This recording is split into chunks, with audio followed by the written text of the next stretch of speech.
그 저는 여기 연루된 세 명의 인물 중에서 가장 극적인 인물은 이 여성 캐릭터가 아닐까 이제 생각을 하는데요. 그 이런 인물이 만약에 살아가지고 노파가 된다면 늙는다면은 그 나생문에 나오는 라쇼몬에 나오는 그 할머니 같지 않았을까라는 이제 생각을 해볼 정도로 이 되게 역동적인 이제 인물이라고 생각을 하게 되는데, 아내의 말은 이렇습니다. 이제 남편이 그쪽으로 이제 끌려간 거잖아요. 그렇게 해가지고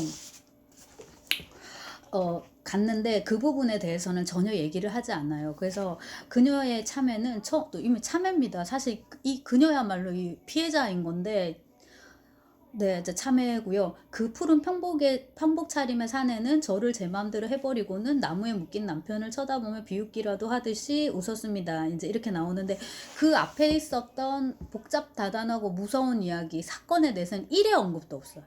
이것도 되게 재밌고, 오직 그 이후에 이제 얘기를 이제 하는데, 그 남자는, 그러니까 이 경우 다주마르인데, 다주마르는 이제 그녀를 막대할 수 있는 거죠. 이 그녀의 이야기 속에서. 그리고 그녀는 지금 100% 당한 거기 때문에 무조건 이제 약자, 피해자, 희생양의 이제 입장을 취해야 돼요. 그러자면 이제 당연히 다주마르는 가해자가 될 수밖에 없으니까 그렇게 범했고, 그 다음에 이제 대하는 태도도 굉장히 이제 뭡니까? 그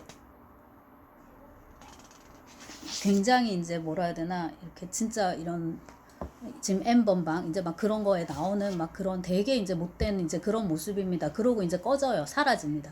그러니까 이 여자의 그 이야기 속에서는 이 다조마르는 있으면 안 되는 존재인 거예요. 굉장히 이것도 인상적이죠. 그죠? 그리고 이제 문제는 남편과의 관계인데, 남편이 자기가 이제 남편한테 이렇게 다가가는데 남편의 눈빛 속에서 경멸을 읽어냈다라고 하고, 더 가까이 갔을 때는 증오, 미움이 들어있었다라고 합니다. 그래서 이 남성들 사이에서 살아남아야 되니까 십사각형 될 수 있어. 이 여자는 남성들의 이 권력 구도 사이에서 살아남아야 되기 때문에 오로지 뭡니까? 자기를 약자로 계속 몰아갈 수밖에 없는 거예요. 그리고 이제 이 모든 책임은 동시에 또 남자들한테 이렇게 돌립니다. 근데 다조마르는 절대 악이니까 이미 끝났고요. 이제는 이 남편하고 이제 관계를 얘기를 해야 되는데, 남편을 말하자면 부도덕까지는 아니지만 남편을 옹졸하고 속이 좁은 그런 인물로 이제 몰아가는 거예요. 자기가 이런 일을 겪는데 구해주지도 못했고, 그러면서도 또한 이제 경멸하고 증오하고 이제 이런 눈빛을 보낸다고 이렇게 이제 하는데, 이 그 여자가 그 되게 기가 센 거는 맞는 것 같아요. 그 친정 엄마가 증언하는 거에서 보면은 걔는 어릴 때부터 되게 웬만한 남자 못지않게 이제 기가 셌다고.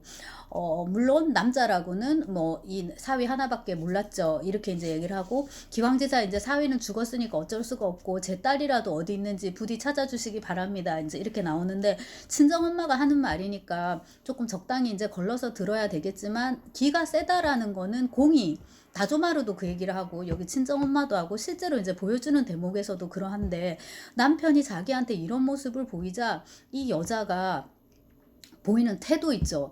단도를 꺼내서 자살해야 될 것 같은데, 보통의 경우라면.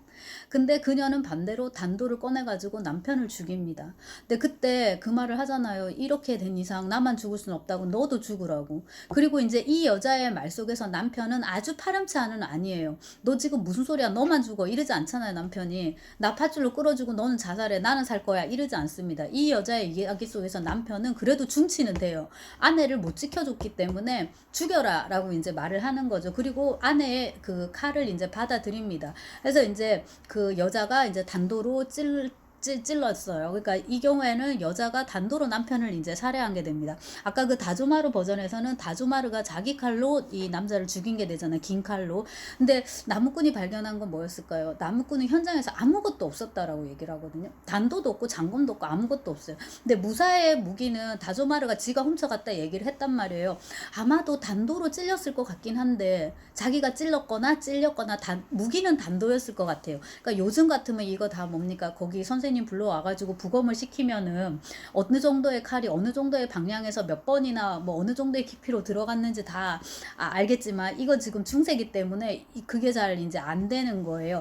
여하튼 이제 아내의 말을 봤을 때는 남편이 죽여라 하고 자기는 찔렀습니다. 단도로 남자를 죽이고, 죽인 다음에 자기도 죽어보려고 했는데 도저히 뭡니까? 자살을 할 수가 없는 거예요.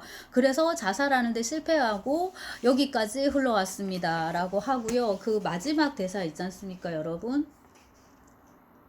뭐 연못에 몸을 던져보기도 했다네요. 쓸쓸한 미소. 저처럼 칠치치 못한 여자는 대자 대비한 관세음 보살님도 등을 돌리실 거예요. 하지만 남편을 죽인 저는, 도둑놈에게 능욕당한 저는 대체 어찌해야 좋을까요? 대체 저는 갑자기 격하게 흐느낀다 라고 하는데, 그녀가 겪은 불행의 그 크기 를 생각하면, 그 다음에 이 중세의 어떤 도덕률이나 이런 거를 생각하면은 이 통곡이 공감이 안 되는 건 아닙니다. 오히려 너무나도 공감이 되는데, 그녀가 여기서 보여주는 언행, 그 다음에 어쨌거나 살아남았어요. 이 그녀만 지금 살아남은 유일한 사람인데요. 다조마루는 곧 죽을 거고 처형을 당할 거니까. 그래서 그러한 정황들을 생각한다면은 이거야말로 이제 그녀의 독한 생존 전략이 아니었을까.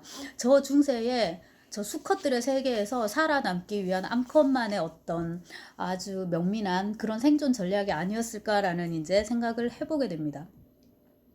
자, 이제 마지막으로 이제 누굽니까? 이 무사의 이야기인데요. 사무라이의 이야기인데요. 사무라이는 사무라이만의 이제 이야기가 있습니다. 제가 처음에 말씀을 드렸듯이 저는 이 캐릭터 자체가 조금 마음에 안 들었나 봐요. 그래갖고 입을 여는 순간부터 이 사무라이의 얘기는 뭐야, 잘 이제 안 믿어지는, 아이 좀 띨빵한 놈 막 이런 생각이 들고 이런데, 얘는 맨 처음에는 뭐라 그럽니까? 홀령의 말이 사무라이의 말입니다. 여기 도둑놈은 내 아내를 능욕하고 나더니 그 자리에 앉아서 온갖 소리로 아내를 얼렀다라고 나오는데, 우선 얘도 일의 초반부를 얘기하지 않아요. 왜 그 자리에 가게 됐는지, 길을 떠나다가 왜 괜히 거기 고총 있는데 그 삼나무 밭에 왜 들어가게 됐는지 얘기하지 않아요. 그러니까 분명히 여기는 뭔가 어두운 얘기가, 자기로서는 감추고 싶은 얘기가 있을 거라는 거죠. 그래서 다주마리 얘기가 맞을 거라는 거예요. 돈 때문에 분명히 꼬였을 거예요. 저기 가면은 보물이 있는데 내가 혼자 다 못 꺼내니까 니는 좀 사무라이니까 잘하지 않냐? 같이 꺼내자, 뭐 이런 식이었을 것 같아요. 근데 그거를 얘기를 해버리면 자기가 사무라이로서 지켜야 되는 최고의 명예를 버리게 되는 거잖아요. 그러니까 그 부분은 아예 그냥 싹 덮어버리고 처음에 시작할 때부터 당한 얘기, 그거를 이제 먼저 시작을 합니다. 그 다음에 남편으로서 아내를 지키지 못한 것, 그 다음에 남자로서 또 여자를 지키지 못한 것, 강자로서 약자를 지키지 못한 것은 명예에 굉장히 큰 손상이지 않습니까? 근데 그 잘못을 계속 엉뚱한 대로 몰아갑니다. 자, 일이 끝나자 그 강도 녀석은 아내를 감언이설로 이렇게 계속 막 꼬이기 시작했다라고. 너는 이미 끝났다. 저 남자하고는 나를 따라가면은 나랑 잘 살 거고 어쩌고. 근데 제 생각 강도가 이랬을 것 같지 않거든요. 그랬으면 그냥 데리고 가면 되지. 지금도 그냥 이렇게 해버렸는데 뭘 굳이 이렇게 남편은 묶여있고. 근데 이제 이 사무라이의 얘기는 계속 그렇습니다. 그리고 이제 그 강도가 이렇게 꼬이는데 자기 아내가 넘어갈 것 같으니까 사무라이가 믿지 말아라, 아내한테 계속 사인을 보냅니다. 쟤는 그냥 거짓말이야, 막 믿지 말아라. 하지만은 이 뭐예요, 사무라이 그 아내가 계속 이제 속아 들어가는 것 같다는 거죠. 자, 근데 여기까지. 그래서 그러니까 다조마루 얘기를 들어봐도 그렇고 여자 얘기를 들어봐도 그렇고 분명히 비포 애프터에 뭔가 있었던 것 같기는 해요. 그러니까 다조마루가 끝나고 그냥 이렇게 사라질 수 없는 어떤 정황이 있었던 것 같고, 그거를 유발한 건 이 여자였던 것 같기는 하거든요. 여기서도 갑자기 여자가 얘기를 하잖아요. 네가 나를 데리고 가고 싶으면 죽이라고 남편을.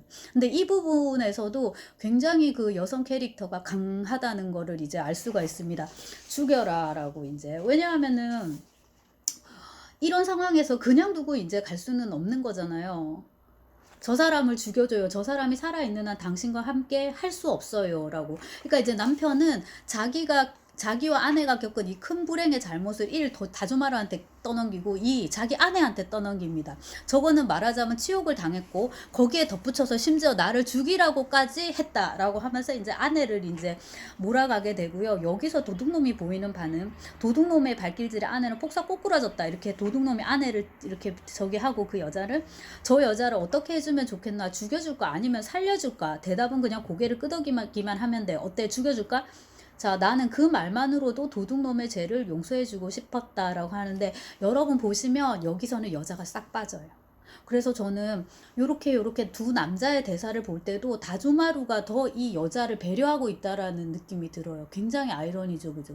이 무사는 남편이어서 남편이야말로 아내를 지켜줘야 되고 정말 우리 아내가 어쩔 수 없이 당했고 등등등 이렇게 해야 되는데 요 부분을 딱 보더라도 이게 지금 남편이 하는 얘긴데 무사가 하는 얘긴데 여기 장면에서 여자를 싹 빼버려요. 자기 아내를 딱 빼버리고 자기와 이 누구야 강도와의 대화로 도적과의 관계만을 이제 초점에 둡니다. 그러면서 암컷을 배제하고 수컷 간의 이제 대결로 몰아갑니다. 그 말을 해준 것만으로도 나는 이제 얘를 용서할 수 있게 저 정말 용서해 줄 수 있었다, 용서해 주고 싶었다라고 이제 얘기를 하고 둘이가 이렇게 대화를 하는 동안에 마누라가 도망친 걸로 얘기를 합니다. 그리고 이제 아마 여기 약간 맥락이 조금 생략된 것 같은데 제가 보기에는 이제 여자가 도망쳤으니까 신고를 할 수도 있는 거잖아요. 그러니까 이제 다조마루가 아 이제 내 목숨이 위태롭겠다 해가지고 밧줄을 끊고 도망간 걸로 이렇게 하는데 여기서 실제 다조마루였다면은 남자를 죽였을 것 같거든요. 근데 죽이지도 않았고 밧줄을 끊어주고 갔다라는 것도 너무나도 조금 이해가 안 되는 좀 이야기인 것 같습니다. 이거 보세요. 도둑놈은 칼이며 활과 화살은 챙겨들고 내 몸을 묶고 있던 밧줄을 한 가닥만 끊어주었다. 이게 그러니까 다른 거 훔칠 건 다 가져가면서 밧줄만 끊어줬다는 게 이해가 안 되고 아마 열애아홉은 죽이지 않았을까 싶은데 죽이지 않고 이제 갔다는 거죠. 그리고 이제 그 다음에 아내가 떨어뜨린 단도가 있었고, 나 밧줄 하나를 이제 풀었으니까 조금 문신이 가능하잖아요. 그러니까 이제 그 단도를 이렇게 잡아가지고 이렇게 찔러갖고 이제 자살을 한 것이다라는 식으로 이 무사의 이야기는 마무리가 됩니다. 근데 이게 이제 홀령을 불러갖고 이야기하는 것이라 아까 제가 판타지라 말씀을 드렸는데 그렇다 하더라고 해서 이 이야기의 진정성이 사라지는 건 아니에요. 여기는 분명히 이제 그 무사가 하고 싶었던 얘기가 들어있는 거고요. 그 마지막에 자기가 의식을 잃어가는데 누군가가 와서 단도를 빼갔다라고 하잖아요. 그 누군가는 이 사건을 최초로 목격한 사람 바로 나무꾼이었을 거고 나무꾼은 이걸 빼갔다는 거죠. 근데 현장에서 뭐를 발견하지 않았느냐 하고 물었을 때 나무꾼은 아무것도 못 봤습니다 라고 얘기를 합니다. 그러니까 나무꾼조차도 진실을 말하지 않는 거죠.